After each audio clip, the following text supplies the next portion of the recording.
శ్రీమాత్రే నమ. జయ గురు దత్తాత్రేయ నమ. ఈ వీడియోలో మనం మంగళవారం జన్మించిన వారి యొక్క భవిష్యత్తు ఏ విధంగా ఉంటుంది, వారు కోటీశ్వరులు కావాలంటే ఏ వ్యాపారం వృత్తి అనుకూలిస్తుంది అని మనం పరిశీలిద్దాం. మంగళవారం అంటేనే కుజుని యొక్క ప్రభావంతో ఉంటుంది. కుజుడు ధైర్యానికి కారకుడు, కోపానికి కారకుడు. అది ఒక అగ్నితత్వ గ్రహం. భూములకి, అన్నదమ్ములకి, అప్పులకి, గొడవలకి, అలాగే కుజదోషం, ఇవన్నీ కూడా ఈ మంగళవారం పుట్టిన వారి మీద ఎక్కువ ప్రభావం ఉంటుంది. అలాగే ఈ మంగళవారం జన్మించిన వారి మీద పార్వతీ అమ్మవారి యొక్క అనుగ్రహం కూడా ఉంటుంది. అంటే మనకి సోమవారం శివుడికి సంబంధించింది, మంగళవారం సుబ్రహ్మణ్య స్వామికి సంబంధించింది, అలాగే పార్వతీ అమ్మవారికి సంబంధించింది. అంటే కొన్ని ప్రాంతాల్లో మంగళవారం అమ్మవారిని పూజాది కార్యక్రమాలు చేసి ఆరాధించడం వల్ల వాళ్ళకి సౌభాగ్యం ప్రసాదించడం జరుగుతూ ఉంటుంది. అందుకే సాధారణంగా ఆ ఆడపిల్లని అత్తవారింటి నుంచి పుట్టింటికి పంపడం కానీ, పుట్టింటి వారి నుంచి అత్తవారికి పంపడం కానీ మంగళవారం సాధారణంగా జరగదు. మంగళవారం నాడు అంత ప్రాధాన్యత ఉంటుంది. ఈ మంగళవారం ఎవరైతే జన్మించారో వారు స్వతంత్ర వృత్తినే కోరుకుంటారు. అంటే ఒకరి కింద పనిచేయడం కన్నా వ్యక్తిగతంగా వారికి వారే తమ వృత్తి నిర్ణయించుకొని ఆ రంగంలో రాణించడం జరుగుతూ ఉంటుంది. వీరికి ఎక్కువగా వ్యవసాయం అంటే చాలా ఇంట్రెస్ట్ ఉంటుంది. చిన్నప్పటి నుంచి కూడా మొక్కలు పెంచడం అన్నా, తోటలు పెంచడం అన్నా, చెట్లు ఎక్కడం అన్నా, వాటి నుంచి పట్టడం అన్నా కొంతవరకు వీరికి ఇష్టం. అంటే మంగళవారం పుట్టిన వారికి బాల్యంలో అంటే ఇంచుమించుగా 12వ సంవత్సరం జరిగే లోపల ఎక్కడో ఒక దెబ్బ తగలడమో, ఎక్కడో ఒకటి కొట్టుకోవడమో, ఈ విధంగా కామన్గా ఈ మంగళవారం పుట్టిన వాళ్ళకి ఉంటాయి. ఎక్కువగా వాళ్ళకి ముఖం మీద, తల మీద దెబ్బలు తగలటం జరుగుతూ ఉంటుంది.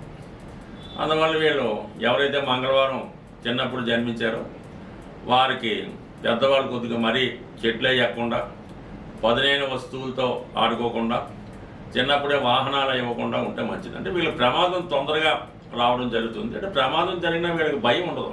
కుజుడు కాబట్టి రక్తం అంటే భయం ఉండదు, యుద్ధం అంటే భయం ఉండదు. అందుకనే వీళ్ళు ఎక్కువగా మిలిటరీలో, పూర్వం అంటే యుద్ధం చేయడానికి మిలిటరీలో చేరేవారు. ఇప్పుడైతే ఈ పోలీస్ డిపార్ట్మెంటు, ఎక్సైజు, అంటే యూనిఫారం వేసుకొని ఏదైతే ఉద్యోగం ఉంటుందో అందులో బాగా రాణించడం జరుగుతూ ఉంటుంది. అలాగే సినిమా రంగంలో అయితే ఈ విలన్ పాత్రలు ఎక్కువగా చేస్తూ ఉంటారు. అంటే సైన్యంలో కానీ విలన్గా కానీ ఏదైనా ఇష్టం మాట వీరికి. అలాగే ప్రభుత్వ ఉద్యోగాల్లో కూడా ఇటువంటి అడ్మినిస్ట్రేటివ్, అథారిటేటివ్, ఈ సెక్యూరిటీ సంబంధించిన వాటిలోనే ఎక్కువగా ఇష్టపడడం జరుగుతూ ఉంటుంది. చాలా వరకు వీళ్ళకి వివాహం ఆలస్యం అవుతూ ఉంటుంది. తొందరగా వివాహ సంబంధాలు కుదరవు. ఒక పక్క తొందరగా నచ్చకపోవచ్చు. ఈ విధంగా కొన్నాళ్ళు డిలే చేసుకుంటారు. ఎక్కువ మంది వీళ్ళు ప్రేమలో ఫెయిల్ అవుతూ ఉంటారు. తొందరగా అంటే ఎందుకు ఫెయిల్ అవుతుంటారంటే ప్రేమించడం తొందరగానే ప్రేమిస్తూ ఉంటారు. విపరీతమైనటువంటి కోపం వల్ల వచ్చిన ఎవరైతే వీళ్ళు లవర్ ప్రియురాలు ఉంటుందో ఒక నిమిషం ఆలస్యమైనా వీళ్ళు కోపడుతుంటారు. చిన్నగా వీళ్ళు నచ్చని డ్రెస్ వేసుకున్నా కోపడుతుంటారు. ఏ విధంగా అయినా కనీసం ఒక 5 నిమిషాలు కలిసి ఉంటే 5 నిమిషాలు పోట్లాడుతూ ఉంటారు ఈ మంగళవారంలో పుట్టినటువంటి అమ్మాయిలు కానీ అబ్బాయిలు కానీ. అందుకు వీళ్ళతో ఎందుకు ఏగడం అని ఎక్కువగా లవ్ బ్రేకప్ అవుతుంటుంది. కుజదోష ప్రభావం ఈ రాశి వారి, ఈ కుజదోష ప్రభావం ఈ మంగళవారం జన్మించిన వారి మీద ఎక్కువ ఉంటుంది. కుజదోషం అంటే లేదు కోపం, ఇండివిజువాలిటీ, ఎవరిని లెక్క చేయకపోవడం, తొందరగా మ్యాన్ హ్యాండ్లింగ్ చేసుకోవడం, ఈ కొట్టుకోవడం అలాంటివి చేస్తూ ఉంటారు. అందుకని వీళ్ళకి దూరంగా ఉంటే మంచిదని ఎక్కువ మంది వీళ్ళతో కలుపుకోవడానికి, అంటే వివాహ సంబంధం కలుపుకోవడానికి ఇష్టపడరు.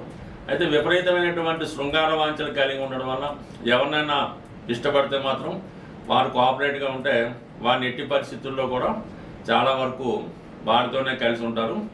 లేట్ వయసులో కూడా వీరికి భార్య లేదంటే ఎవరో ఒక తోడు కావాల్సి ఉంటుంది. ఒంటరిగా కూడా జీవించలేరు. అందుకని ఎవరో ఒకరు వీరికి తోడు ఉండవలసి ఉంటుంది. అందువల్ల ఏంటంటే ఈ రాశిలో జన్మించిన వారు ఎక్కువగా మంగళవారం నియమంగా ఉంటూ సుబ్రహ్మణ్య స్వామిని ఆరాధించడం మంచిది.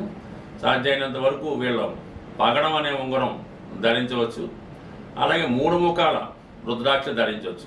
వీళ్ళలో ఉన్నటువంటి కోపం తగ్గాలంటే రుద్రాక్షమాల ధరించడం మంచిది. ఎక్కువగా వీళ్ళకి స్త్రీ వ్యామోహం ఏదో ఒక వ్యసనం కూడా ఉంటుంది.